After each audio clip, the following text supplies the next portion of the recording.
What about lab-grown versus real diamonds? Yeah. How do you even tell the difference?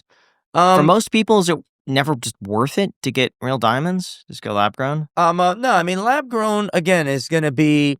Listen, these are all lab, but in natural, this ring would be about 25,000. In lab, it's about 6. Okay, because I don't want to sit here and buy Asher cuts and set them upside down for this ring. You know what I'm saying? I really don't. I'll just buy it in lab, and it'll really do the business, and it's really really nice. And then I'll move on to the next ring, because in natural, do you really want to buy this exact ring for $25,000? Not really. $6,000, $7,000. It's a pretty beautiful piece of jewelry. Okay, if you have, you're not gonna walk out of here, and then another guy's got this ring on. Not gonna happen. Okay, it's just nobody makes it. Nobody sets stones like this upside down. It's a unique item, and if you want that uniqueness and you've had it all, you get it. But in natural, if you want it natural, sure, I'll make it for you in natural. What's the advantage to going with a natural diamond? I mean, the advantage is that it's still a rare gem. They're both diamonds, but one is a gem, one is not. One is made in a lab and could be in infinite quantity, and the other is made in the ground, right? Let's say the year is 2045, and 3D printers have gotten so advanced that you could get yourself a classic Ferrari, like the old ones. Amazing. There's the one that's in Jay Leno's garage. Well, he doesn't have Ferraris, but whatever, you get the idea. There's the one that's in Jay Leno's garage that was manufactured in 1972. And there's the one that's 3D printed yesterday. They're both exactly the same on a molecular level.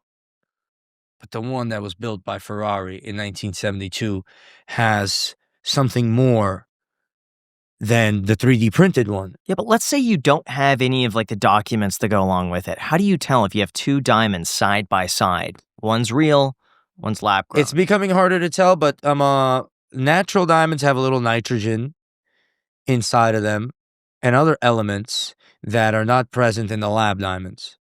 So there's gases trapped in the natural process versus. So there will be always a difference between what the hell is happening in the Earth's mantle to what the hell is happening in a laboratory. But the future of diamonds will always in the end up being industrial. If you had a diamond engine, you can run it to 10 million miles. Yeah, because the frictionless, it doesn't corrode. So if someone's getting engaged, do you recommend? I recommend a gemstone. If you have money. If you have a good girl and she wants to have a big rock and look good, you get yourself a lab ring and you do it like I did it with this ring. You make something beautiful and unique that you can't make any which way, and she'll blow everybody away with that. Or you could go and get her, if you have the budget, you get her a natural gemstone, a natural diamond that's GIA certified or what have you. But if you spend $35,000 on a ring, and then her girl walks in with the $3,500 ring that looks even bigger and better, it's going to have a problem on the market and the experience. So the society is figuring that out right now. Speaking of women, yes, what have you noticed to be the most effective ways of getting her attention, the right kinds of women? Do you think, like you were saying earlier, how you first kind of courted that one girl? Right. She went into the store and you were treating her as though she was a normal person rather than through this lens of her being a beautiful girl where everyone white glove services her. Yeah. What are the actual best ways that you can try to get that attention? Well, when it came to that girl, she's been everywhere and done everything, so she's not impressed by money at all. So she was Did you know that going into it? Was a strategy? No, I didn't know. I didn't have no strategy. She started talking, and I just, I was like, I'm not letting you sit here. And a woman might try to dominate a man in the initial conversation. Like, hold this for me. Get the out of here. You can't, she's trying to see if you're submissive or dominant. So as soon as she even tests you, you got to be like, she's waiting for you to go like this. So that worked in that particular instance. And that will always be the case for me. I don't let any woman dominate me because they try. They want to. What are other ways they test that? Hold this for me. If a woman asked me, hey, hold my purse, I'd be like, yeah, sure. Yeah. Well, listen, you could do that, and she might be a good girl, and she might not be trying to dominate nothing, but she usually, she's doing it for a reason. You ignoring her or whatever might be a big deal. Then I had a chick the other day. She's like, we took a picture together, Then she's like swiping through my phone and she sees me. I just met her. I took her out on a date. She's swiping through my phone while I'm driving and she sees me with another girl. And that turns her on. It makes her want to compete because there's a paradox. Okay. A woman is testing you for your manhood. Okay.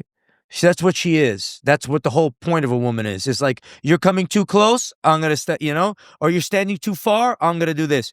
She's testing you for balance. And that's how their sensory apparatus kind of works. And from my experience.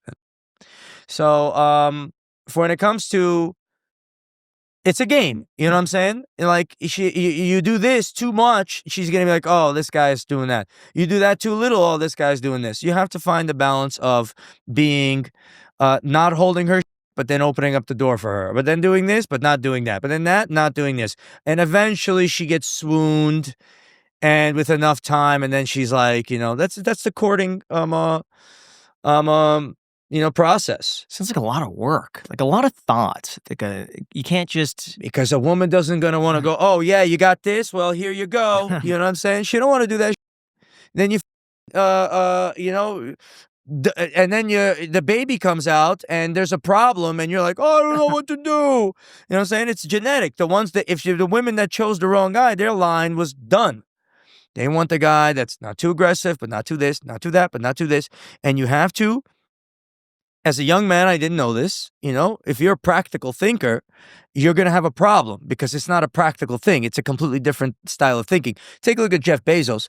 You know what I'm saying? This guy's got the richest in the world. And he's got this chick there that's for faces like this. You know what I'm saying? And you could do better than that, Jeff. But you're a logical thinker. That's the problem. You know what I'm saying? You're thinking logically and you're dealing with a woman who's playing a different game. So you're saying if he did not think logically, he would get someone who's more attractive? If you have to turn your brain off and you have to go into a different dimension to use a woman because, to be able to get there, right? Because it's a different type of courtship. Yeah, that. Jeff Bezos like, well, what's the best way to start an internet company? Well, I'll start with books because their titles are easy to search. You can buy them for cheap. They're easy to store. They're stolen less frequently, and you could ship them easy. So that's a great way to start a business. Well, woman's not thinking like that. Woman's thinking in a more emotional sense or in more of this and more of that. So he's super active in one sense and deficient in another. That's why he's got this chick. You know what I'm saying? Where he could have a way better bitch. Or 10 of them, 100 of them. But if you're going to bring them on a yacht and you're going to talk to them directly and look them in their eyes and answer their questions, they're going to think you're a sucker. You have to make them compete. Give this one a little bit of attention, and then as soon as she gets comfortable, give that one a little bit of attention. And then say, you're a smarter girl than that. Oh, yeah. And that's what drives them crazy because it's a different dynamic. And if you study it from a logical perspective, you will be able to have the same advantage as you would in Amazon. But if you study it, if I like you and I'd like you to be my girlfriend, forget it. I think that's a way to court a girl that's not looking for a life partner. Correct. I think if it's a girl that is like, she's long-term oriented and she's logic-brained and she's like, I need to find someone right now and I want to settle down with them. That's a wonderful girl you're describing. Okay, so you're saying, but like maybe the more Miami type, maybe some New York type, maybe some California, like LA type. That's kind of, you need to be a little more strategic. Play the culture of like of the dating market in that area. If you want a bad and you want to sit here and live the Mac life where you grab her and you have money and you take her on a trip and you're having let's call it what it is, sexual fantasies that you've been dreaming of, you're going to have to play a different game. If you want a life partner, then, that's a whole different game and it should be straightforward. But even that girl, if you say the wrong things to her, she's going to get turned off or whatever. A woman is a measurement of manhood. Right? A woman doesn't want to be a man's mommy. Okay? Man is looking for mom and woman is looking for dad. She wants somebody who's going to control her, tell her what to do, and she's confident in that and protect her and give her that. And she's measuring you for it. And if you're going to come at her as a young man and you're going to be looking for your emotional support that makes you feel good, that, if you hit your head and you go to your girl and you feel better. She don't want to provide that. She don't want to be a provider of that. She would love to play that role, but she don't want to provide that, man. She doesn't want to be some shoulder for you to cry on because the world is hard, bro. She wants you to be like, oh, this guy handled the world, and now, I'm safe. But you have what you want. She has what, she wants her. And you got to find a compromise and a happy medium. But on the emotional sense, you have to know how to be able to project what she wants to get her, to even get the chance to get her to know who you are.